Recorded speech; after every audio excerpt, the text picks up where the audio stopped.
دوسروں کی عزت کرو تاکہ تمہاری عزت ہو۔ اللہ تعالیٰ عاجزی کو پسند کرتا ہے اور عاجز بارگاہ خداوندی میں مقبول ہے۔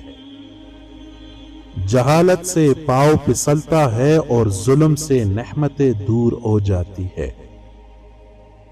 سچ بولنے والے کو ہمیشہ عزت و بلند مرتبہ، جبکہ جھوٹ بولنے والے کو ہمیشہ ذلت و خواری نصیب ہوتی ہے۔ بخیل ہمیشہ ذلیل اور حاسد ہمیشہ بیمار رہتا ہے۔ ذکر خداوندی کا دوام دل اور فکر کو منور و روشن کرتا ہے۔ ذکر خداوندی میں غفلت نہ برتو اور گناہ کے کاموں میں دلیر نہ بنو۔ ہر انسان کا رزق اس کی موت کی طرح مقرر ہو چکا ہے۔ بلا شبہ انسان اپنے راز کو خود زیادہ بہتر طریقے سے محفوظ رکھ سکتا ہے۔ جو اللہ تعالیٰ کو اپنی امیدوں کا محور بناتا ہے، اللہ تعالیٰ اس کے دین و دنیا کے کام آسان فرما دیتا ہے۔ قریبی رشتہ داروں سے نیکی کرنا بڑا صدقہ ہے۔ قریبی رشتہ داروں کی ناراضگی بچھوؤں کے ڈسنے سے زیادہ دردناک ہے۔ حلم ایسا رشتہ دار ہے جو کبھی نہیں جھگڑتا۔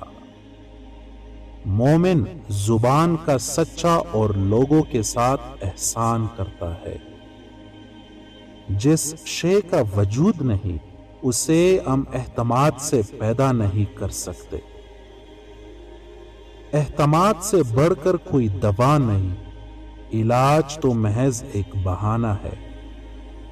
اعمال کی آواز الفاظ سے بلند ہوتی ہے۔ انسان جب ایوان بن جاتا ہے تو اس وقت وہ ایوان سے بھی بدتر ہوتا ہے۔ انسان آنسوؤں اور مسکراہٹوں کے درمیان لٹکا ہوا پینڈولم ہے۔ انصاف میں تاخیر کرنا بے انصافی کو قبول کرنا ہے۔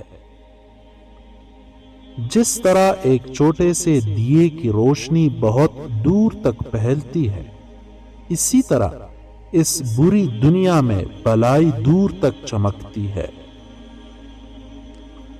پاکیزگی دنیا کی خواہشات پر لات مارنے سے ہوتی ہے۔ اصلاح کے بغیر ندامت ایسی ہی ہے جیسے سوراخ بند کیے بغیر جہاز میں سے پانی نکالنا۔ انسان کا سب سے بڑا دشمن اس کا پیٹ ہے۔ کوئی چیز اپنی حالت پر برقرار نہیں رہ سکتی۔ خود کو بدل دو، قسمت خود بخود بدل جائے گی۔ ہماری تکالیف ہمارے گناہوں کا کفارہ ہے۔